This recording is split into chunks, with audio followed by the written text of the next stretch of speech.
Well, this afternoon we're delighted to have Jon Dobbs from Rope, an organisation that's actually working in Colombia. Hello, Jon. Hi, Shelley and Bill. Good afternoon. Great to be here. Good afternoon. We're delighted to have you. Thank you. So let me just ask, first of all, why the name Rope? What does that stand for?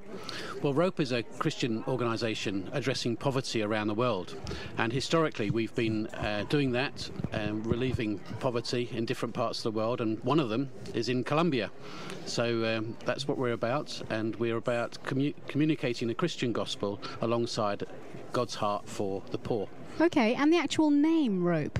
Where does that come from? Rope was started by a gentleman by the name of Michael Wood back in 1991, and he travelled the world as a businessman and saw poverty at its worst and felt God really impress upon him to do something about it. So he created Rope back in 1991, and the strapline then was relief for oppressed people everywhere, and that's been something that has been changed slightly in recent years, and so we're now sort of taking action, changing lives, and we're continuing to do that in nearly 30 countries, and we've got nearly 50 projects around the world. And one of which is Colombia. One of them is Colombia, yes. So what's going on in Colombia right now? Well, I think they're about to gear up to watch the match tonight, actually. 9 o'clock tonight they're going to be watching Uruguay playing Colombia, so I think a lot of a lot of televisions will be on, and they'll be hoping that they're going to win through to the next round. And will you be rooting? Who will you be rooting for? I'll be rooting for Colombia. I think the other side maybe helped put England out, so we're Uruguay. going for Colombia. Yeah, well, I think the whole of England will be joining you there. But you're right. The other reason we're talking about Colombia is Rope has a project in Colombia, and we work with organisations and individuals who are Christians looking to make an impact in communities where they have been really affected by poverty. And you've already mentioned some of the facts. Colombia has been affected by lots of violence in the past and still is, and it's a dangerous place to be. And we have a rope holder called Simon Walsh who felt God called upon his life to make a difference to the poor, and he's doing a fantastic work with Colombian people. And is it people of all ages, or is it children or adults? The emphasis is on children, but of course when you're addressing children you're also impacting families, so it as we are seeing even in these early years of working with Simon and these groups, which are church-linked groups, it's affecting adults as well. And are you providing for the physical needs of the children? Are you caring for them on a physical level as well as? Yeah, where we see the needs, we try and address it.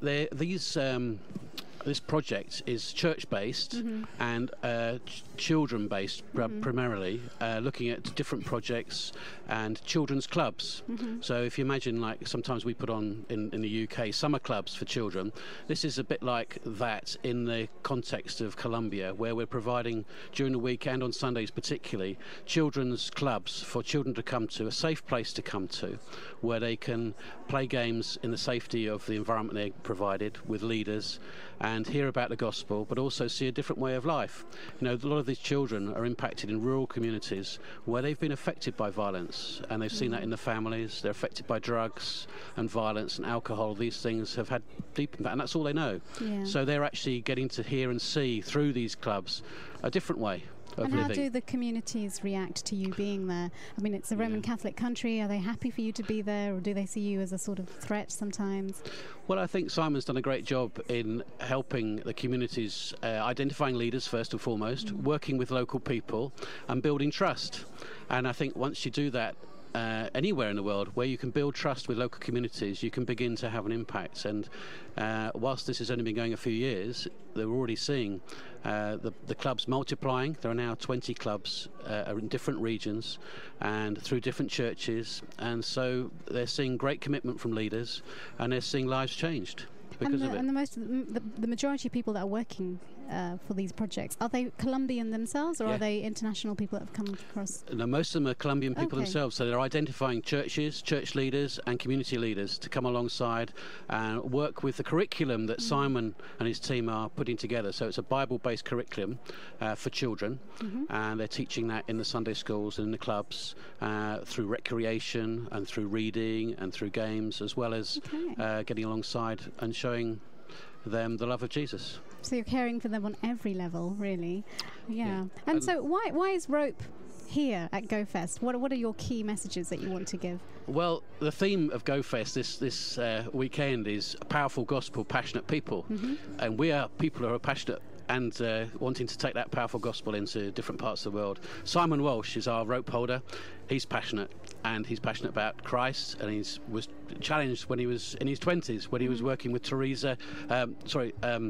when he was working in India with Mother Teresa, where he saw poverty in India, and then felt God's call upon his life to do that. So he was called in those years to become passionate about that, and he's seen God work this out through his vision for these Colombian people. And how can sorry, go ahead. So Rope is here really to promote mission and the things that we're doing around the world, and to engage with people who maybe want to link in with different projects that we've got around the world, to pray for those people, to support them maybe financially, or even to visit them. You know, there are opportunities, particularly in a gap year, a student might want to go and visit something overseas. There are opportunities to do that. Not that we provide that primarily, but there's always the opportunity to go and visit something. They would have to fund that themselves, but there's those opportunities.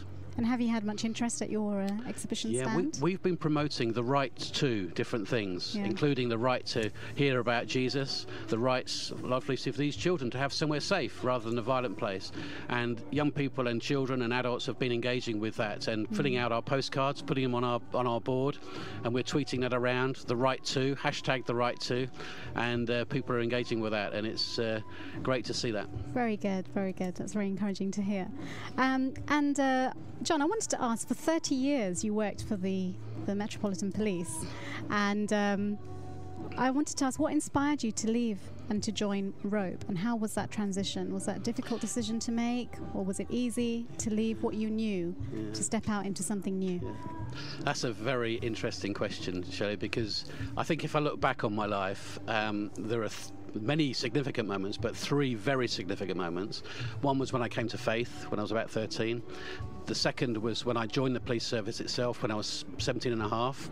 And the third was recently in 2009 when I left after 30 years service in the Met, which were fabulous years. I loved my job, and it was great to look back on that now with just a love for what I did and was engaged with, which was fantastic. But you're right, the transition in these things is always difficult.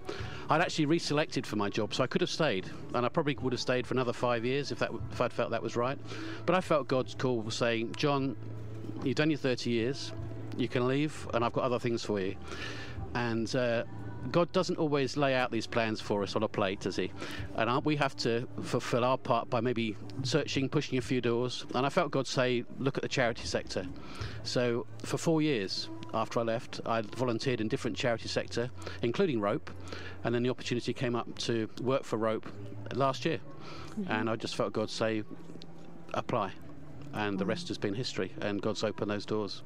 So it's been very exciting. That's such a fascinating story. And how would you encourage others who might be in a similar situation, who are probably working for an organisation for many, many years and wondering how they can move forward? Should they go into full-time ministry? And what would you say to encourage them?